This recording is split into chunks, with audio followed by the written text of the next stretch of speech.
ఆదివాసీలకు నష్టం కలిగించే GO number 49 విషయంలో మీరు ఎమ్మెల్యే అయిన తర్వాత ఎందుకు దాన్ని మీరు వ్యతిరేకించారు? ఎందుకంటే అవసరమైతే దీనికోసం నేను ఎమ్మెల్యే పదవిని కూడా రాజీనామా చేస్తానని సవాల్ చేశారు. సో, అటువంటి పరిస్థితులు ఎందుకొచ్చాయి అసలు?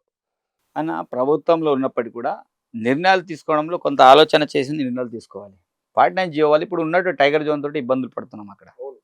దాంతోపాటు ఆసిఫాబాద్ ఏరియాలో సిర్పూర్ కాగజ్ నగర్ ఒక కారిడార్‌గా ఏర్పాటు చేస్తున్నాం. అటు తడోబా నుంచి పులులు ఇక్కడికి వస్తాయి, పోతాయి. అక్కడ కూడా 49 ఏదో జియోని రిలీజ్ చేసుకొని అక్కడ బలమైన ఉద్యమం నడుస్తుంది. హ్మ్. బలమైన ఉద్యమం నడిచినప్పుడు మనం కంపల్సరీ వాళ్ళ పక్షాన మనం మాట్లాడకపోతే వాళ్ళకి అన్యాయం అవుతుంది. ఈరోజు మీరు ఇక్కడ నిలబడ్డారంటే వాళ్ళే కదా! కాబట్టి కంపల్సరీ ఆ జియోని రద్దు చేయాల్సిందే అనే కాన్సెప్ట్ తోటి ఈరోజు మాట్లాడడం అనేది జరిగింది. మాట్లాడేటట్టు ఆ యొక్క అంశాన్ని గౌరవ ముఖ్యమంత్రి దృష్టికి నోటీస్ తీసుకెళ్ళినాం. ముఖ్యమంత్రి దాంట్లో రివ్యూ తీసుకున్నాడు. తీసుకొని ఇమీడియట్లీ దాన్ని ఏం చేస్తారు, చేస్తే ఎలా చేస్తే బాగున్నది మాట్లాడిన వెంటనే పీసీఎఫ్ గారితో మాట్లాడి ఆ జియోని అభ్యాసంలో పెట్టడం అనేది జరిగింది. అంటే దానివల్ల నష్టం వాస్తవంగా లేదు. బట్ ఇండైరెక్ట్గా దాంట్లో ఇప్పుడున్న పరిస్థితుల్లో ఇబ్బందులు అంటే ఏమున్నాయో తెలుసు. ఈరోజు పులి వల్ల నష్టం ఏమి ఉండదు అన్న. ఇప్పుడు కవల్ డైవర్ ఉంది, పులి వస్తే పులులతోటి ఇప్పుడు వాటితోటి ప్రమాదం ఏమి ఉండదు. ఇప్పుడు మనం చంపడానికి వెళ్ళినప్పుడు వాళ్ళని తిరుగుబాటు చేస్తాయి పులులు. ఇప్పుడు మనం అక్కడ తిప్పేశ్వర్లో చూస్తలేమా, పుళ్ళందరూ కామన్గా తిరుగుతుంటాయి, ఎవరి మీద దాడి చేయాయి.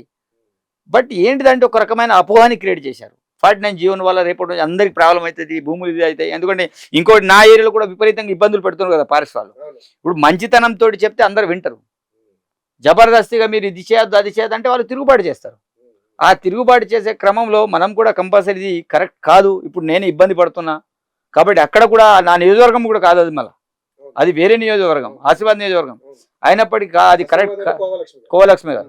బట్ కంపల్సరీ అక్కడ వాళ్ళందరూ కూడా మేము ఉన్నటువంటి పరిధిలో నేను ఒక్కనే ఎమ్మెల్యే ఉన్నా పార్లమెంట్ పరిధిలో, అది మన పార్లమెంట్ పరిధిలో వస్తుంది. ఇప్పుడు ఏ అంశం ఉన్నా మన ఉట్నూరులో ఐటీడీ ఉంది, ఇన్ఛార్జ్ మంత్రిగా జూపల్లి కృష్ణారావు గారు ఉన్నారు, నేను ఏకైక ఎమ్మెల్యేలు ఉన్నా. ఈ సందర్భంలో మనం గలమెత్తకపోతే ప్రతిపక్షాలకు ఒక అవకాశం అయిపోతుంది. వాళ్ళు అనేక రకాలుగా వాళ్ళని రెచ్చగొట్టారు. ఈరోజు బీజేపీ బీఆర్ఎస్ వాళ్ళు కావచ్చు, బీజేపీ వాళ్ళు కూడా చాలా మంది విషయం అంటే నేను ఇంతకుముందు చెప్పాను, ఉద్యమం ఉన్నది ఎట్లా ఉండాలి, సమస్య మీద ఉండాలి కానీ ప్రభుత్వం మీద కాదు.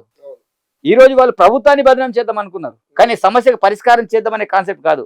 ప్రభుత్వాన్ని బదనాం చేద్దాం, ప్రభుత్వాన్ని ఇబ్బంది పెడదాం అనే కాన్సెప్ట్తో వాళ్ళు ప్రయత్నం చేశారు. కానీ మేము ఏం చేసాం, అరే నువ్వు సమస్య మీద పోరాటం చేసినప్పుడు ఆ సమస్యకు పరిష్కార మార్గం చూపడానికి ప్రయత్నం చేస్తాం తప్ప నువ్వు ఏదో నీ రాజకీయ స్వార్థం కోసం ఏదో అక్కడ అందరిని రెచ్చగొట్టి ఇంకేదైతే ప్రయత్నం చేస్తే మేము ఎందుకు కూరుకుంటాం. మేము అనుకున్నాం చేస్తాం పక్క అని చెప్పినాం. ఈరోజు జూపల్లి మాట ఇచ్చారు, ఇచ్చిన మాట ప్రకారం ఈరోజు సీఎం గారు ఇచ్చి చెప్పిన వెంటనే ఆ జీవోని అభ్యాసం పెట్టడం అనేది జరిగింది. సక్సెస్ అయిపోయింది. కాబట్టి అది 100% దొరికింది. దాన్ని చాలా మంది రాజకీయాలు చేద్దాం అనుకున్నారు కానీ వాళ్ళు ఏం నడవాలి, అవకాశం ఇయ్యలే.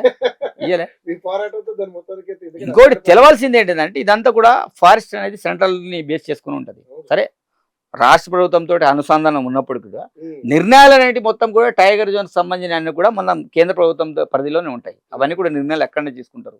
అక్కడ నిర్ణయాలు ఇప్పుడు పీసీఎఫ్ కడిగిన శాఖ పైనుంచి ప్రాబ్లం ఉంది, సాటిలైట్ తోటి చూస్తున్నారు, లేకపోతే మా జాబులు పోతాయి, ఇదైతాయి అదైతాయి అనే అంశాన్ని తీసుకొచ్చి ఇప్పుడు నా ఏరియాలో చాలా మంది దగ్గర 500 ఇళ్ళు ఆగి ఉన్నాయి ఇప్పుడు ఫారెస్ట్ ఏరియాలో కట్టకుండా.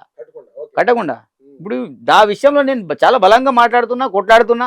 ఏదో ఒక రోజు నేను చెప్తున్నా కదా, అంటే ప్రజలకు ఇబ్బంది కలిగినప్పుడు మేము ఎమ్మెల్యే గుండా ఏం చేయాలి చెప్పండి. ఇప్పుడు నా ప్రాంతంలో ప్రజలు ఇబ్బంది పడుతున్నారు, ఆ విషయంలో ఎవరు మాట్లాడారు, నేను మాట్లాడిపోతే ఎవరు మాట్లాడాలి? 100% మాట్లాడతా. ఇప్పుడు సమస్యల గురించి నేను మాట్లాడకపోతే ఇప్పుడు నన్ను వాళ్ళు తిరగనియరు కదా, లేకపోతే మరి ఎవరు చేయాలి ఈ పని? కాబట్టి సమస్యలు లేనప్పుడు 100% మాట్లాడతాం, ప్రభుత్వాన్ని కూడా సీఎం గారికి చెప్తాం, పరిష్కారం చేయడానికి ప్రయత్నం చేస్తాం. బట్ చెప్పిన వెంటనే సమస్యలు పరిష్కారం అయితే మూర్ఖత్వం, దేనికైనా సమయం పడుతుంది.